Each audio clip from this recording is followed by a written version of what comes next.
Welcome to Seed to Exit, the podcast where we uncover the stories, strategies, and insights that power the startup ecosystem. I'm your host, Reese Keck, founder of MindHire, a talent acquisition firm specializing in helping startups build exceptional teams.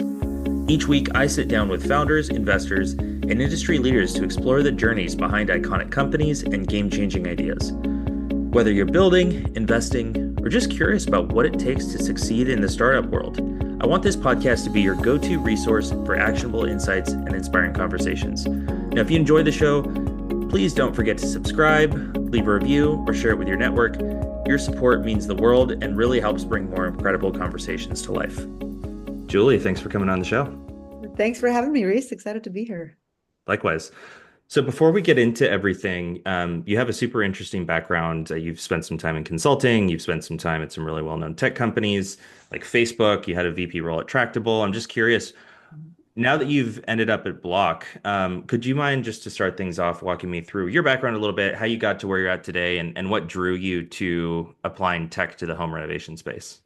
Yeah, great question. So I started my career in management consulting at BCG. I did that for a number of years, used that as an opportunity to see a lot of different industries and functions. I really enjoy learning, so I got to learn very broadly. But doing that, what I really was missing was actually operating. In consulting, you write the strategy deck, you do a lot of good thinking about where a company should go or what it should do, but you don't do the thing. And I wanted to do the thing and actually take that strategy, implement it, learn from it, iterate. And so I went into tech after consulting. And I spent some time at Facebook on the business operations team, which was really interesting. This was over 10 years ago, starting in 2013, when Facebook was still in this crazy growth mode. And I was embedded in the revenue organization in ad sales, so saw how that was scaling really quickly, which was really interesting, very culturally cool, but still felt really big. And at that point, Facebook was 10,000 people, a fraction of what it is today. But even then, it was a lot of kind of meetings and decks to get things done. And so I knew I wanted to go towards something early stage. I then spent 4 years at Tractable, the company you mentioned. What Tractable does is computer vision for accident and disaster recovery. So it has an AI platform that takes photos and videos of damaged cars and damaged homes and figures out how to repair them. And that platform is sold to insurance companies, to restoration companies, repairers, things like that. And I launched and built out the North America business for Tractable, which was really interesting. So we essentially tried to figure out what was the product market fit in North America. The company was headquartered in London, had sold a bunch in Europe and Asia, and we had to bring on the first clients, build out the team, build out the go-to-market for the United States and Canada. So I did that from 2018 to 2022. So before the latest wave of AI, at that point, AI was much harder to build. Before building an auto damage assessment AI, we had to teach a model how to even recognize car parts. Like, what is a hood? Recognize that there is a car hood in this photo. That took months of work, let alone assessing the damage to the hood or how to repair it.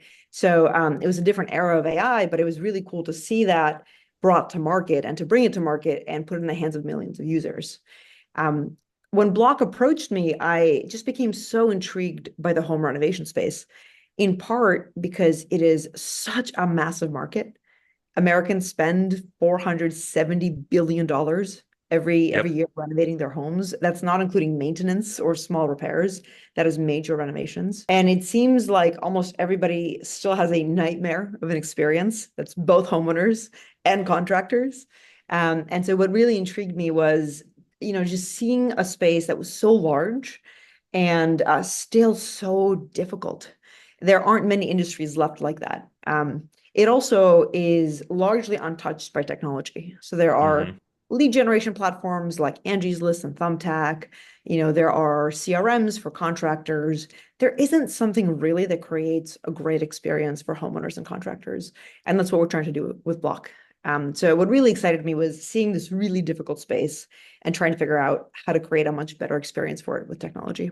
Yeah, I mean, I can 100% agree with you on what you just described. I mean, I personally have a couple of rentals and, I don't manage them personally, but, having to deal with the contractors or the maintenance repair folks. They're Mm. running off of phones. Their things are being Yeah. written down on paper. It's almost completely untouched by technology, and it's frankly it's a really frustrating experience that I've Yeah. had several times as a homeowner. So when I came across just Block as a company, I was like, oh wow, this is solving a really interesting problem. So you came on there a couple years ago, and talk to me about what your experience has been like at Block and what you've done since then. Yeah, it's been really great. We have a really great team that deeply understands the space and is super motivated to create something much better. When I came on as Chief Operating Officer. So that was 2 years ago at the end of 2022. And at that point, our offering, our model was still a bit of a one-stop shop. So you would come to us as a homeowner. We would match you with a great contractor from our network for your build. And then we would also support you with things like your architectural plans, your permit with the city, your approval if you're in a co-op or a condo.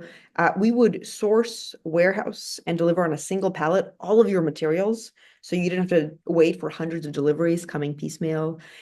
So it was a really operationally intensive process. And that process and that offering made sense for a small segment of homeowners who didn't have strong preferences. They kind of said, okay, I'll pick that template and you guys handle it for me. I'm gonna go work at my super busy job. Um, but if you had very specific tile or fixtures that you loved, like let's say you traveled to Spain and you had found some gorgeous tile you had shipped over or something else, it was hard for us to accommodate because we had this templated, streamlined process. And so what we actually did over the last couple of years is evolve the offering. So we stopped requiring homeowners to use our materials, follow our architectural plans. We leaned in much more to the marketplace side of the platform, which meant helping homeowners to discover the right contractors for them, get proposals, evaluate those proposals, negotiate, and transact on the platform. We also started to build out a whole suite of planning tools. So all the thinking, the work that happens before you hire a contractor, just trying to figure out what you're going to do with your home, how much it'll cost, what it'll look like. We support that too. Got it. So you recently took on the CEO role just as recently as a few weeks ago. So congratulations. Thank you. So the founder was Coda, so he decided to step back. He's still serving on the board. Talk to me a little bit more about what it was like as you started to have those conversations, how you thought about it, and just really how it all came to be. Yeah, leadership transitions can be complex, especially at startups, which often don't have the same reps as large companies do, transitioning CEO to CEO. Coda did a really fantastic job of thinking about this pretty far in advance and giving us the time to plan it and execute it. And so we were just really deliberate about how to do this transition, how to have the right conversations with our investors and our board, with our team, how to set up the leadership team around me to support this transition. He is still really involved as executive chair on the board, just less in the day to day. And the fact that we've been working side by side as CEO and COO for the last 2 years, that helped a lot as well. I can imagine that, as you step into the CEO role, you want to make an impact, you want to put your proverbial stamp on things, but then also at the same time you want to be respectful of the legacy and what has been built so far. How do you navigate balancing those two things? Yeah. I think different chapters of a company's lifetime require different leaders. Coda did a phenomenal job of conceptualizing the company, going after this really difficult problem space of renovations, setting a fantastic culture of humility, excellence, hard work, collaboration. All those things will carry forward. In this next chapter, what matters a lot is building out our AI capabilities. So using artificial intelligence to put world-class tools for design, planning, and hiring in the hands of homeowners, and then scaling the company as well. And those are things where I bring the right track record. And so I think there's natural complementarity in the foundation that Coda has built and the momentum that I can inject for this next chapter. When you talk about scaling, what does that look like in terms of the vision of what you want to do next? Yeah, we started to expand geographically a lot more quickly, more aggressively this year. So initially Block launched just in New York City, especially with our much more operationally complex 1.0 original model. It was hard to go and bring that model elsewhere. We need to open up warehouses, put up supply chains. So in the first 6, 7 years, we opened up only a couple of more cities. Hmm. Um, just 3 months ago, we already opened up Chicago, Philadelphia, Connecticut. We will continue to expand city by city across the country, probably every 6 months or so. So that's a big part of it. The Nice. other part is just handling more of the renovation journey. So historically, we've focused so much on helping homeowners to hire contractors and to execute their projects. But that's the last 10% of the journey. The average American renovates their home about every 3 years, and 90% of that 3 years is just trying to figure out what to do. You wake up and you look at your kitchen, you're like, oh, this is kind of outdated. I don't have the right counter space. I just wish it could be right. It just doesn't feel right. But going from it doesn't feel right to actually knowing what to do and how much it'll cost and who to hire, that is what we call planning. And that's usually a multi-year process. So Hmm. more tooling around that, putting more data at homeowners' fingertips, helping them to figure out design, scope, budget iteratively on their own schedule without having to hire an architect that'll cost them $20,000. That's where we're focused on the product side as well. Why does it take years? Is it just a matter of not taking action and then kind of it's knowing it's just one of those things that need to be worked on, but you just haven't bothered to do it? That's such a great question. I think it's largely because it feels overwhelming. Mm. The thing we see over and over again is that a lot of homeowners just feel stuck. They know they want to change their space, but when it comes to figuring out what to do or how much to spend or even where to start, should I do my kitchen first or my bath first? They Google around, they ask around, but there's no reliable source of information. And it feels like such a consequential set of decisions that people just get overwhelmed and they stop. And then they start again, they start to look at Pinterest again and Instagram again. They're like, oh, I really like that. But then going from I really like that to actually investing the capital, trying to figure out, do I need to move my family to a hotel? Can I actually live through the renovation? It just seems so overwhelming. And there are hundreds of decisions you have to make. So what we're focused on is how do we empower homeowners, put the right tools and data in their hands and the right support in their hands so they feel empowered and so they don't feel alone. So what does building that process look like from an AI perspective? I'm just curious. I'd imagine it's multimodal. I'm sure there's a chatbot built in. I'm sure you can upload images and say, "Hey, here's the space." What are the AI capabilities that you're actually building? Yeah, I love talking about this because there's so much you can do with AI today. There's a lot of AI hype, which I'm always wary Yep. of. One thing we've observed with the renovation planning specifically is people really struggle to articulate what they need and what they want, Hmm. but they also have very strong reactions to it. So if I show you a space, a lot of people, if they've been thinking about renovating, will instantly say, "Oh, that feels right," or "Oh, no, that's not for me." Think of it like a simple bathroom, 5 by 8 feet. One person, you show them white with white accents, and they're like, "Oh, that's so sterile. That's not for me." And they want something moody and dark, blues and greens and blacks. And you show somebody else that moody and dark, and they're like, "Oh, that's not right at all. I want something clean, modern, industrial." And what we figured out is there needs to be an accessible, delightful, easy way to show homeowners different things that are possible to allow them to narrow down what they really have in mind. And in a way, that's what architects and designers do. They show you Hmm. mock-ups and you're like, "Oh, I like that one, but maybe not the cabinets. Can we switch that out?" And you iterate. So what we're building is an iterative process that gives you different stimuli or examples to react to and allows you through your instincts to narrow it down. The key, though, is doing that in a way that feels personalized to you. So I can show you generic bathrooms or kitchens or spaces, but you might say, "Well, that one is twice as big as my bathroom. That's clearly not right for me. That won't fit here." Or that one has a window. I don't have a window. So it needs to feel sufficiently relevant and personalized to you and your space. And the hard part is that every single home is different. Unlike new construction, where you have a piece of land that's almost a blank slate, with renovation, you have a home that's been there probably for decades, that probably had work done on it, permitted, unpermitted. You might open up a wall, find stuff that you didn't know was there. And so we need to account for that in kind of giving people this information and these options and these choices.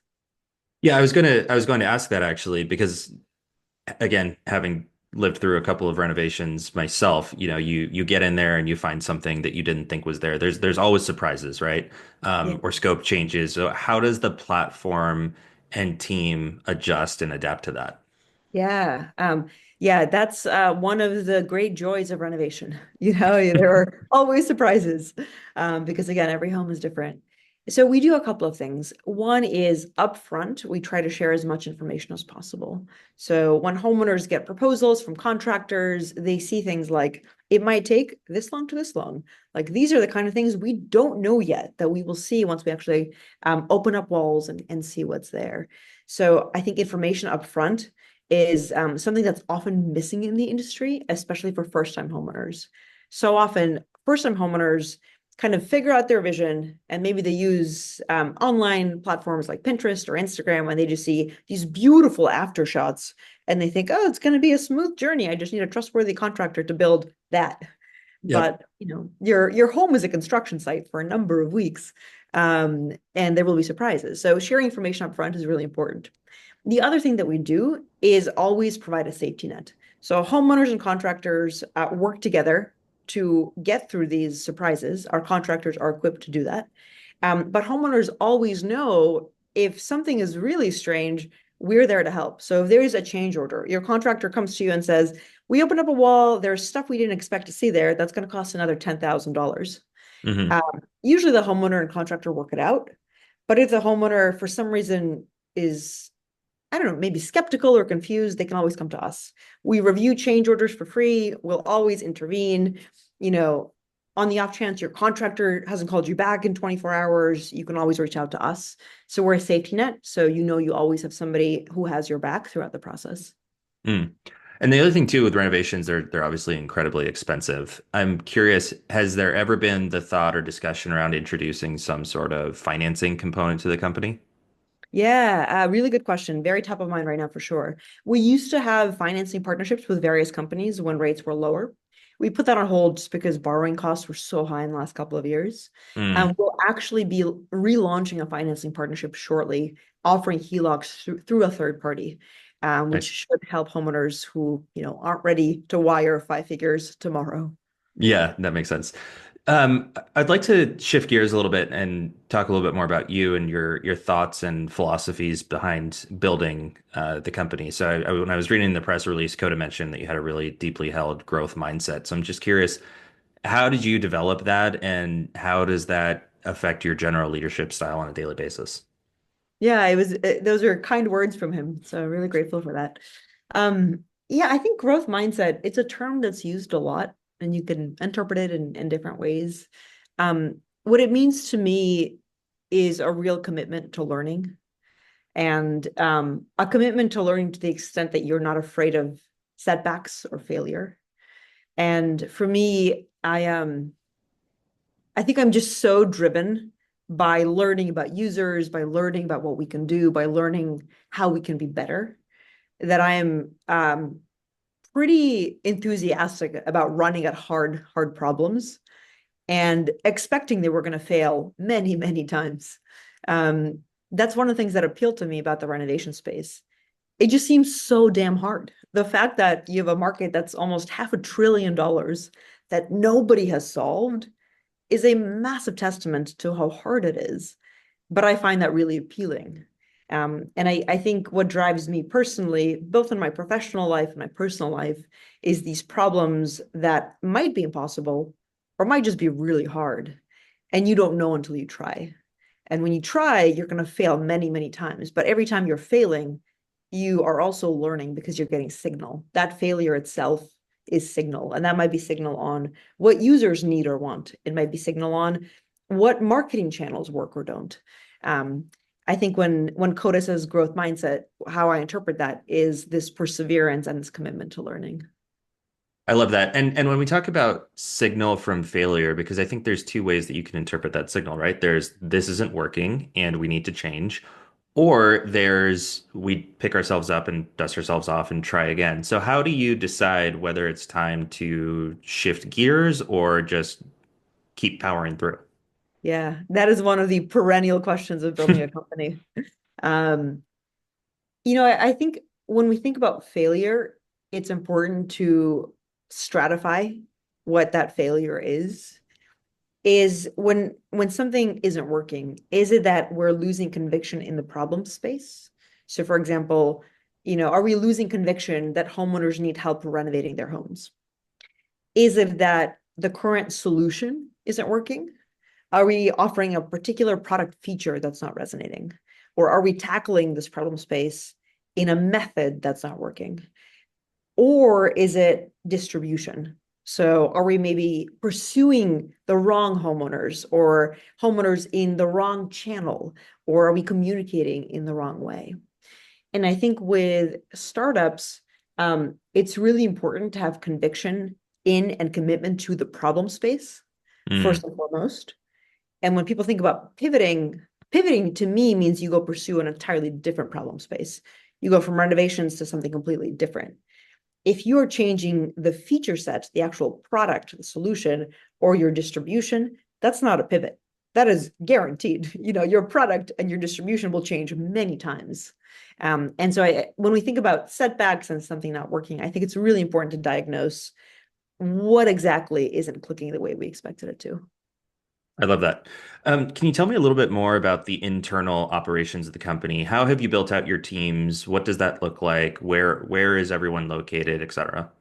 Yeah, our team is split 50-50 between on-site in New York, our office is in Brooklyn and Dumbo, and remote. And, initially the team was entirely in New York, plus engineering, a couple of engineers in Poland. During COVID, we hired more folks remotely. Now we're leaning more toward hiring in New York again. So almost Mm. all roles we hire for going forward will be in New York.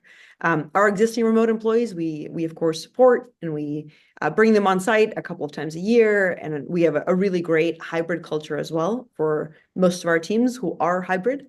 But going forward, we do want to build more and more of a center of gravity here in New York. How do you think about when we were talking about earlier that growth mindset? How do you screen for that when it comes to potential new hires, or just how do you think about hiring generally? Yeah, with growth mindset, one of the things that is really inherent to our culture is humility. Mm, And we talk from time to time about a low ego culture, and I think that's actually part of the foundation that Coda built culturally.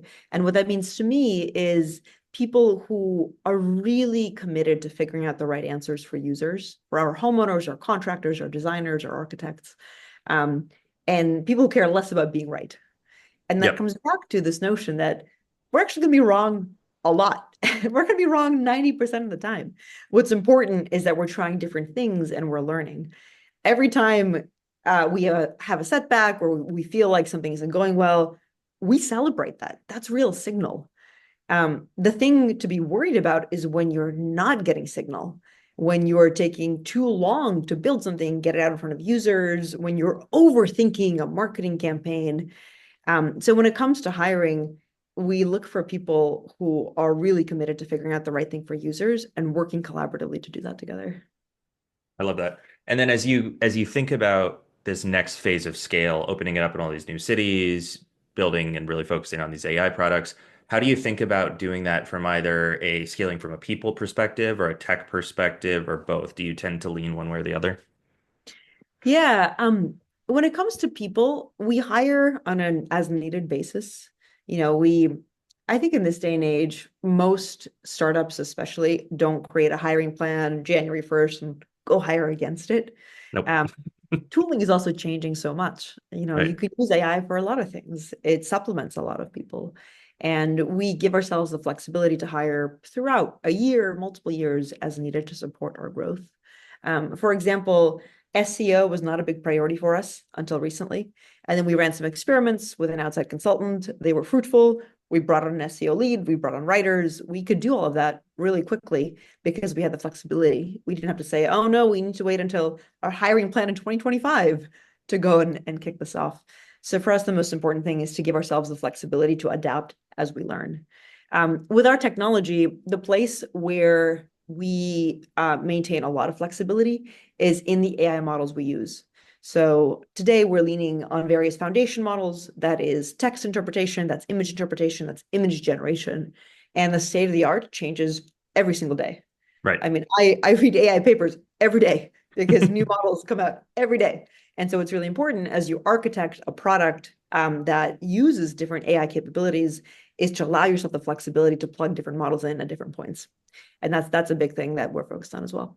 Yeah, I was going to ask you that because obviously, like you said, stuff is changing every single day and the abilities of the foundation models change. So do you anticipate and do you build in certain assumptions around maybe future capabilities as you're thinking about scaling up your own AI products, or what is your overall relationship with the foundation models and how you think of them affecting the business?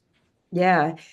I think in today's day and age, if you're building any kind of AI product, you need to be super selective about where you train a completely proprietary model from scratch versus where you take an out-of-the-box model and fine-tune weights versus where you take an out-of-the-box model and prompt engineer it. So we're super selective about things like that. Um, I think it's also really important to be selective about where you optimize versus wait for the technology to catch up. So Hmm. one thing we don't solve for today is inference cost. So what we pay to foundation models per token to deliver results in the product. That's because the cost of inference is falling constantly. And we're assuming that given the amount of competition in the market, we're going to see that cost continue to fall.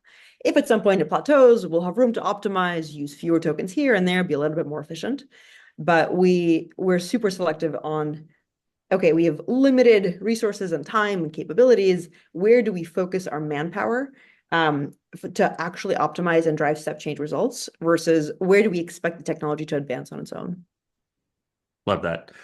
So, a couple of quick fire questions for you. Yeah, For one thing, so you're an ultra marathon runner, that's right. which is to be honest crazy. I can't comprehend. I get that a lot.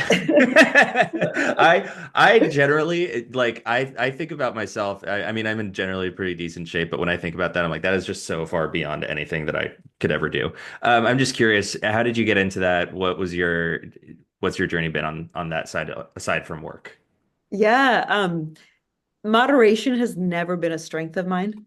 I'm either 200% into something or 200% out of it. And, I ran in high school. Our team was not very good. I jogged a little bit in college. And then my first year out of college, I started working as a management consultant and I threw myself into work and I stopped exercising and I would work on the weekends and kind of see friends, but do a lot of work as well. And at my 1 year review, the feedback I got was, you're working too hard. Everybody thinks you're going to burn out. Chill out, like find a hobby, take it easy. And consulting is a place where you're expected to work hard. So that was surprising feedback, but it came through loud and clear. And so I started to run again. And I kind of started to run 3 miles here and there, 5 miles here and there. And then on the weekend, I would extend my run longer and longer. And eventually ran a marathon, really enjoyed it. Um, and marathons I think, are pretty binary. You either love it or you hate it and you've checked it off the list and you swear to never do it again. I loved it. And then I met some ultra marathoners here in New York, and I was like, oh, you can go longer than 26 miles. Okay. And then just kept going in longer and longer. And I think the ultra marathon community is a little bit different. Like marathoners are really intense. You get a lot of I don't know, to stereotype, investment bakers who are working 100 hours, but also running. Ultra marathoners usually are a little bit more low key. You're just Hmm. shuffling around in the woods for a long time. Uh, you're chatting and laughing as you run because you're going at such a slow pace. So I love the community and I love the adventure. And I love the exploration of what humans are capable of. It's not only what your body can do, it's so much about what your mind does. You just watch Hmm. your own mind as you're shuffling in the woods for hours and hours, and your mind does crazy things. It's just like you can watch yourself over the course of a day go through really high highs and really low lows, and it's really fascinating. Next quick fire question. What is one book that you think every leader should read? That's a good one. Um, my favorite book in the world is Thinking Fast and Slow by Daniel Kahneman. And I Hmm. used to think psychology as a field was just bullshit. I'd written it off. There's too much pop psych and self-help. But Kahneman, who passed in the last couple of years, was just such a tremendous thinker, extremely rigorous, very epistemically humble. And in this book, he really deeply explores the nature of human cognition and how we think. And he talks about these two systems, system one, which is impulsive and rapid, and system two, which is kind of more deliberate and slower, along with the tremendous amount of cognitive bias that exists in the different types of it. And I think it's a really good map to understand how humans think, whether it's your own mind, your colleagues, your team, partners, customers, investors. I really, really recommend it. You sold me. I'm gonna go pick it up on Amazon after this. A And lot of then, studies, so some people find okay, it why. no, it's fine. I geek out over that type of stuff. And then last one, what is your go-to strategy or tool that you use to stay just organized and productive with everything you have going on? Yeah, I think for me, it's really helpful to always have a clear line of sight to what matters. And a lot of the time, the number one thing I prioritize is speed of signal. How can we learn as quickly as possible? Day to day, hour to hour, I feel like our most scarce resource is time.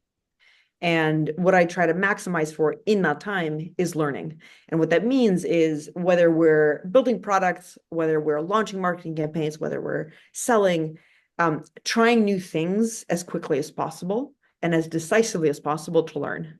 That comes back to being comfortable with failing. It also comes back to realizing that most decisions are two-way doors. We're not doing brain surgery. It's okay to take a risk, even if we're not sure. But there's such an opportunity cost to waiting and kind of waffling and being indecisive. So I encourage my teams and try to really empower my teams to make decisions, get out there, try stuff. Even if it doesn't work, we learn, and that's really valuable. I love that. Well, Julie, thank you so much for coming on the show. I really appreciate all the knowledge you dropped here. Thanks, Reese. Thanks for having me. Thank you for tuning in to this episode of Seed to Exit.